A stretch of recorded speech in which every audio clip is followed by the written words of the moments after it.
Hello, everyone. Welcome to another edition of the Wrap Up. With me, as always, Dan Myers. I am Nick Buckler, and we have some big news for you folks. The Lions have made their decision on a GM, and it's Bob Quinn of the New England Patriots. He was the director of pro scouting since 2012. He was with the organization since 2000, and he's just 39 years old. And that means he got into it real young, and he's been with a winning organization this entire time, and maybe bringing the Patriot way here to Detroit. Yeah. I mean, if you're going to pull someone from an organization, it's definitely got to be New England. That's great. We won a Super Bowl. We don't want anything less. I mean, we've been put through the ringer enough. So hopefully he brings, qualities that, you saw in Belichick, and can bring some strategy to the Lions. And hopefully we're having a little more optimism next year at this time. So that leaves the burning question of what does the future hold for Jim Caldwell? And if it were up to me, which it's not, but if it were, and not because I have a grudge against the guy or anything, but if you are Bob Quinn and you come into an organization, it's a full, just a cleanse. You have to get rid of the coaching staff because you may never get the opportunity to be a GM again. And this is your first job. You're going to be judged by your first job if you ever, for some reason, get let go to ever get another interview again. You want to go down with your people that you brought in. You're not going to want the used goods. So I say you have to get rid of Caldwell. He just lacks something on the sideline to me. Like, there's no passion there. He's too, we've talked about it a bunch when the Lions have gotten burned on a couple calls, i.e. the Seattle game, when the ball was swatted out of the back of the end zone at the 1 yard line. And that was as clear as day, you getting the old screw job, and he did nothing about it. Oh, we're just going to look on to next week. No, you got to stick up for your players. Sure, the players are backing Caldwell, but what are they going to say? Oh, we want a new coach? No, they're not going to say that. Of course they're going to stick up for their guy that they've had. And one of the funny stats that I heard on a radio broadcast with Dan Miller and Darryl Tapp, the linebacker for the Lions, he said the reason Jim Caldwell needs to be back is because they haven't had an arrest on the team in 18 months. So he's doing a good job. Nothing to do about football or anything, but hey, they're keeping him out of jail, so that's good. But I don't know what you think the future holds for Caldwell. I'm right there with you. He's got to go. It's just, if you really want to have a healthy start, you got to start from scratch, and that's a little bit of a cancer. That's just too much. You got to get that out of there. Whether it's him not knowing the rules, not getting enough players out, it's really proven that we really do need a new coach. Just where do you go from there? That's the big issue. Is do you hold on to him for a couple more years to wait for somebody to show up or be available, or do you let him go and just take out somebody subpar or pick up somebody subpar? So that is a tough question, and if it was up to me, I'd definitely say get rid of him. But then that's the other question: is who do you replace him with? Well, Dan, funny you should ask. I've compiled a little bit of a list here on what you think could possibly be replacements for Jim Caldwell. And the one that sticks out to me, this was just a recent find of late. If you're listening to any radio broadcast in Metro Detroit, you're going to hear this name, and it's Josh McDaniel. And I'll tell you why. He is the offensive coordinator for the New England Patriots. He was the offensive coordinator for the Patriots in the mid-2000s when they were at their prime, with Bill Belichick, obviously, as the head coach, and Tom Brady as your quarterback, which you have Matthew Stafford and who knows as the head coach. But McDaniel was given an opportunity to be a head coach back in 2009 of the Denver Broncos. He went 8-8, and then the next year before he was let go, he was 3-9. So he was 11-17 as a head coach. Not good, but that's 6 years ago. He has since gone on to St. Louis and then New England now, where he is the current offensive coordinator. If that's the case, they might keep Caldwell just a couple extra weeks because they can't even interview McDaniels until New England is eliminated from the playoffs, which could be a while. They're my favorite to win the Super Bowl, but other guys are a guy who isn't even fired yet, Marvin Lewis. And I think the way Cincinnati performed in that game Saturday night against Pittsburgh, Marvin Lewis will be fired. They have the longest now active playoff losing streak. They surpassed the Lions on Saturday with 9 consecutive playoff games lost. And although they made the playoffs in 5 straight seasons and they've been a solid team, they shoot themselves in the foot when it counts. Look at that game.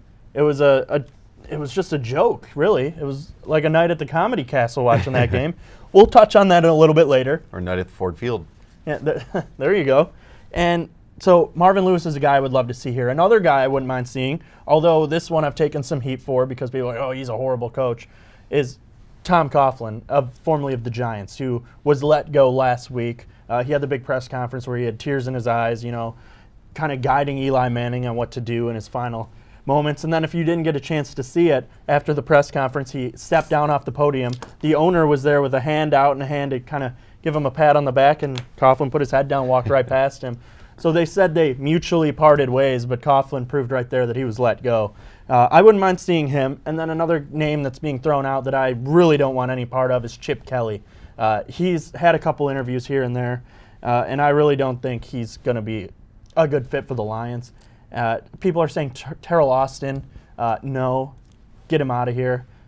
You don't want any part of the organization, that coaching staff that they have now, to be there next year. People are going to say, well, they went 6-2 in the second half.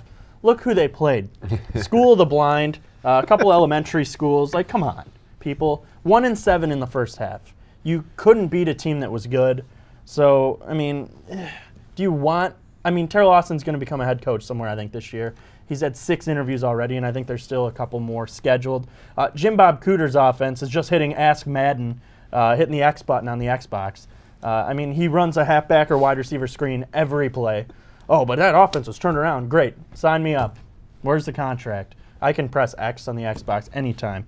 So I think you just got to clean house, bring in a whole new coaching staff, and see what the future holds. Yeah, absolutely. You couldn't have said better yourself or myself. You have to wipe it out and just start from scratch again. And hopefully, you keep throwing something at the wall. Hopefully, it sticks once in a while. So, what can you do?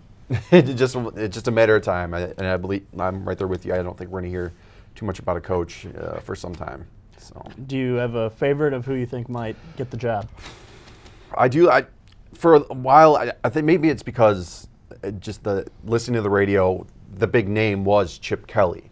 But, hearing more people talk and as there's more options to come out there, who knows? I'm not really sure. I wouldn't even know where to start. A guy I was big on was Adam Gase, the former offensive coordinator of the Chicago Bears. But Lions took too long to even get a GM. He has since been hired by the Miami Dolphins. So Adam Gase is definitely they have weapons there in Miami. Ryan Tannehill's a solid quarterback. I think that he can make a difference with that team. What is the future for Calvin Johnson? Should Caldwell go? Obviously, he's been pondering retirement. I think Calvin retires either way. Yeah. It doesn't matter who the head coach is. Some people are saying that, well, if it means keeping Calvin, keep Caldwell. No. Calvin was underutilized this year, and that was fine. Tate did a good job. Theo Riddick did a good job. I'm not going to mention any tight ends because they did not do a good job. But Calvin's only got 2 years left tops, even if he does return this year. So if that means jeopardizing your future of your team for one guy, they're going to draft a wide receiver this year. That's a given. If Calvin does retire, there's $24 million in cap space that you can go out and sign a good receiver, a guy who's established, who's done it. So I think if Calvin walks, it's not going to be that big of a deal. Yeah, and, for him to toss out, I felt like that was like a feeler. He's going to retire. If I was a betting man, I'd say he would retire. You don't just throw that out there, I'm thinking about retiring. I'm not sure what I want to do, but I'm convinced that he's going to be gone. And, it's just sad. It's another mega superstar that the Detroit Lions never really were able to capitalize with. Barry Sanders, now we have Calvin Johnson. That's too bad, and it's unfortunate. He couldn't get a ring. He definitely deserves it. He's got a lot of heart. He's good up here. He's good on the field, and it's too bad. It really, it's unfortunate. So yeah, I'm convinced he's going to retire. You don't say, I'm contemplating retirement. I don't know what I'm going to do. First of all, that's not his style. So yeah, absolutely, he's done, and good for him. You get out, you got some money in your pocket, you're still, mentally healthy, not too much wrong. A big rumor is there's a lot of concussions that we don't know about, and I'm sure we'll find out later down the road, but maybe that has a lot to do with it too. So we'll see.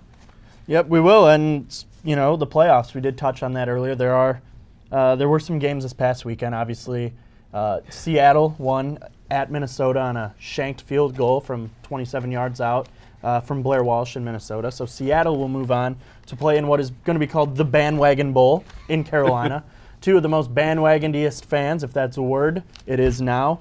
So which jersey are you going to wear? Your Richard Sherman jersey or your Cam Newton jersey? I personally couldn't care any less who wins that game. I despise both teams. But if I did, I'm sick of the Seahawks. I'd like to see Carolina maybe prevail in that game. Green Bay won Sunday night in Washington, which I didn't really think they were going to. Aaron Rodgers rose to the level he was and was able to get an impressive win. So they will now play, where are they going? Arizona, yes, sorry, who is my pick to win the NFC. So unfortunately, the Packers are going to fall short in Arizona, naturally, because I picked them. And then over on Saturday in the AFC, you had the Kansas City Chiefs just dismantle the Houston Texans 30-0. Sorry, Brian Hoyer, through 4 interceptions. And Kansas City will now play at New England on Saturday. Uncertain about Dwayne Bowe, how he's going to be. He suffered a knee injury. Turned out to just be a high ankle sprain. They feared it was an ACL injury. He is their best receiver, so that will be a big blow if they don't get him in Foxborough. And then the nightcap was the joke of the day. Pittsburgh at Cincinnati. A.J. McCarron gets the nod for Cincy due to Andy Dalton's injury. Ben Roethlisberger gets injured in that game. Landry Jones comes in, throws a pick. Roethlisberger with one arm comes back. He actually had a dislocated shoulder. Comes back and leads the team down to victory. Yeah. What'd you take away from that turned out to be such a joke, though, Dan? Oh, obviously it's just the maturity level. You have experienced players on the Steelers, and then you have what was going on with just the inappropriate after the whistle blows. It was just ridiculous, and it cost them the game. Montez Burfict and Adam Jones, it was embarrassing. I felt like you were watching the collapse of the hopes and dreams of Cincinnati fans all season after those 2 incidents happened. And, they were even, when you're fighting with your own coaches, when they're trying to pull you off the field, that's when you know there's an internal collapse going on. And it happened right on national television. And it's too bad. I'm not a big the state of Ohio fan, obviously. And, so it was a little bittersweet to see, but you definitely could feel Cincinnati fans just hurt and anguish watching their team just go down the circle. It was just ridiculous. I couldn't help but laugh. That's too bad. Yeah, I didn't actually laugh at it at all. I thought what Cincinnati did was more disgusting. Yeah. And when you're targeting players who are helpless, they can't defend themselves. It's a defenseless player. The Antonio Brown situation was just absolutely sick. He goes up, and the guy just he's already going to the ground, and he just snaps his neck with his helmet. It's just absolutely absurd. There's no place for it in the league, and he needs to be suspended and possibly expelled from the league. It's absolutely pathetic. And if you didn't see what he did the week before against Baltimore, where he takes out a guy who's not even near the play, not even looking, headbutts him in the back of the head, knocks the guy to the ground, and doesn't even get any fine or anything for it. It's absolutely pathetic what the NFL has come to, and it's a disgrace. What kind of example are they setting for young football players? And that's why you get these players dying of concussions when they're in high school. It's absolutely absurd to me that it can just get to that level of these are our role models. These are who your kids look up to on the football field, and they're just trying to inflict pain. Antonio Brown could have died on that play. His eyes rolled back in his head, and he was sitting there all disoriented. It's something needs to be done. And to me, I think the Cincinnati players got their coach fired in that game. Yeah, absolutely. And I'm glad you said that. I think the bigger story here is the NFL's lost complete control of their players. Whether it's rape allegations, child abuse allegations, the list goes on and on. I mean, when you have to have the officials at the 50-yard line with security guards to make sure there are no incidents during the pregame, and then you have the game, I mean, you can only anticipate what was going to happen after that. Was it entertaining? It was. It was disgusting at times, like you said, with that hit. It was brutal. But, I think that's the bigger issue here is the NFL really just lost their players. They lost control of them, and it's showing, and I feel like it's only going to get worse. There's some big changes that definitely have to come along with this league, and it's just going to get worse if they don't do anything about it. And it's gonna, because they're not gonna do anything about Right. it. A league that does have complete control of their players, and probably the best game ever played, hockey, the NHL. The Red Wings are out west right now on a journey to California, in which they took down San Jose last week in what was arguably the best ending of a game I've seen. I don't know if you saw it, Dan, but we're going to take a look here as you see Peter Mrazek. Well, first off, the D just gets absolutely dismembered at Jonathan Erickson. Who else? And then Joel Ward, who thinks he's got himself just a goal.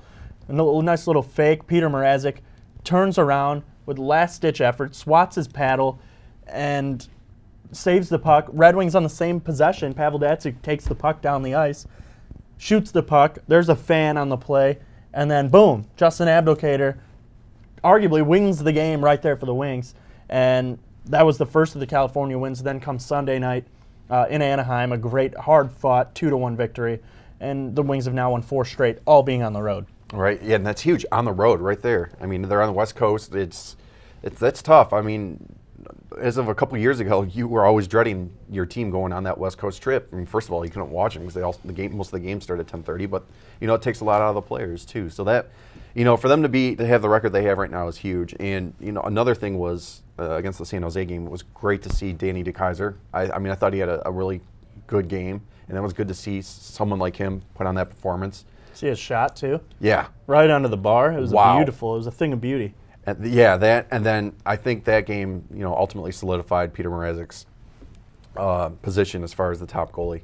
And so I think the last time I heard is Jimmy's going to be in net for Monday's game today, and that's great. I sort of thought, going in, I think it was Saturday. Why are they going to put Jimmy in net? Mrazek's hot. He's hot. Keep him going. I'll ride this hot streak out.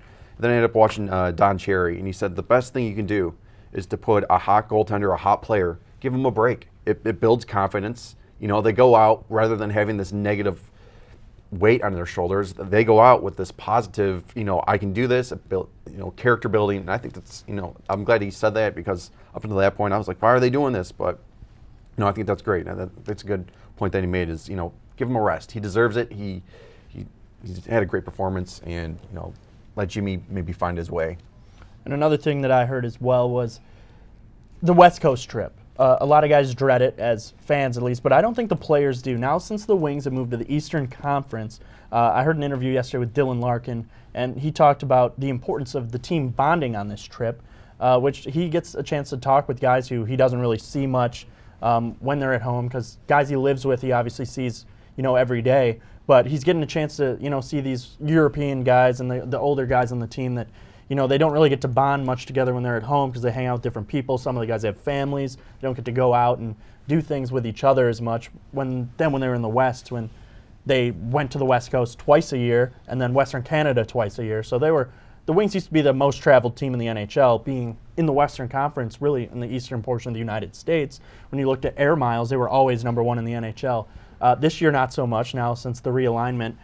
And it's important for team bonding. I don't know if you follow any of the Wings on Instagram or Twitter or anything, but you get to see them playing beach volleyball together, bonding, just hanging out, doing their thing.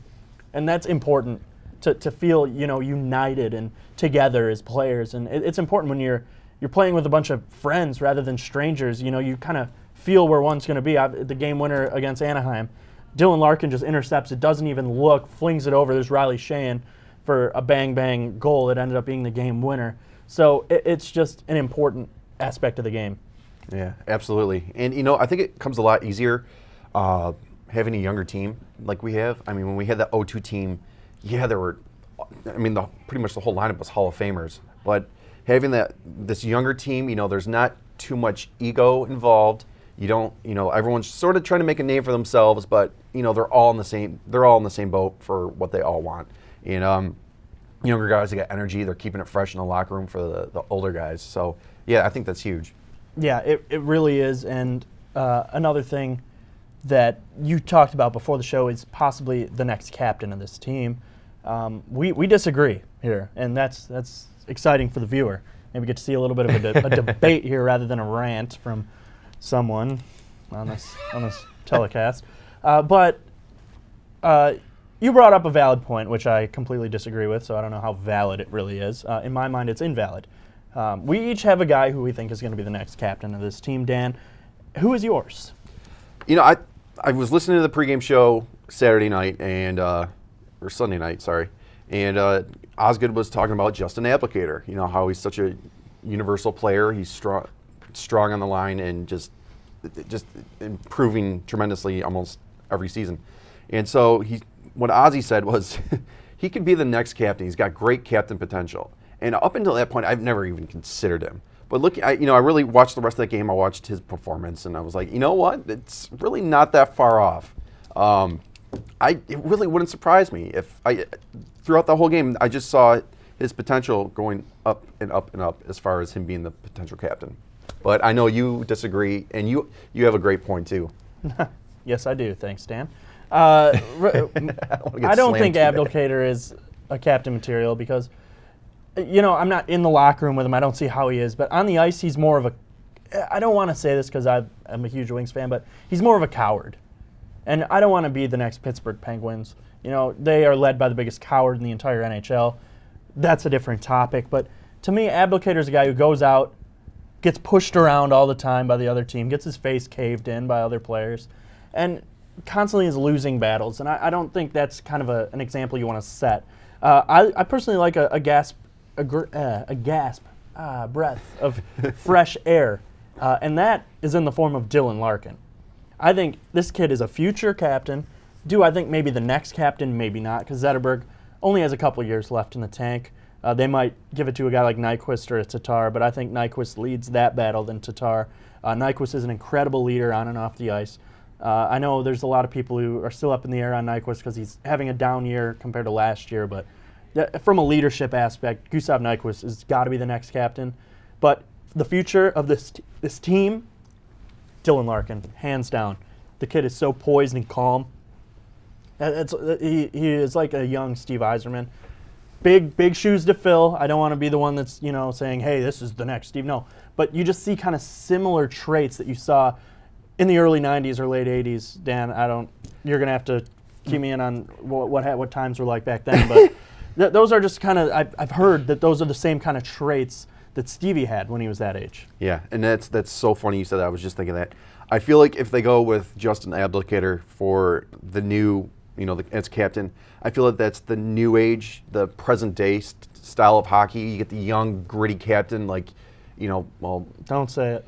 I won't. Okay. What were you going to say? No, I was going to say, as far as, the Sharks, Captain Pavelski, and then Thornton at one point.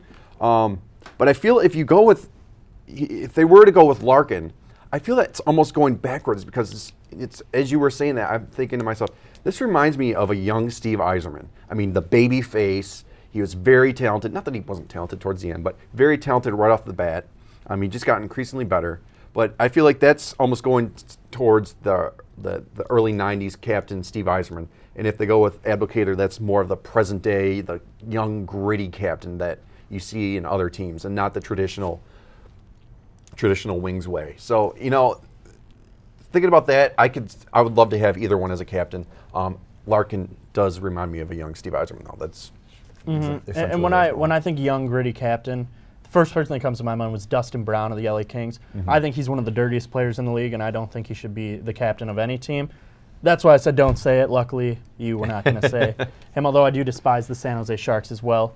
But I guess we'll just have to wait and see what the future holds for the Red Wings here, at least in the next couple weeks as they finish up their road swing in LA and in Arizona before they come home to play 3 home games in a row next week. So definitely a very busy month on the road. Yeah. Only 3 home games all month, and then the All-Star break at the end where Dylan Larkin will be present. He was the only Red Wing named to the All-Star team. So we'll clue you in because we love hockey here on the Wrap-Up. Who doesn't in Hockey Town? For Dan Myers, I am Nick Buckler.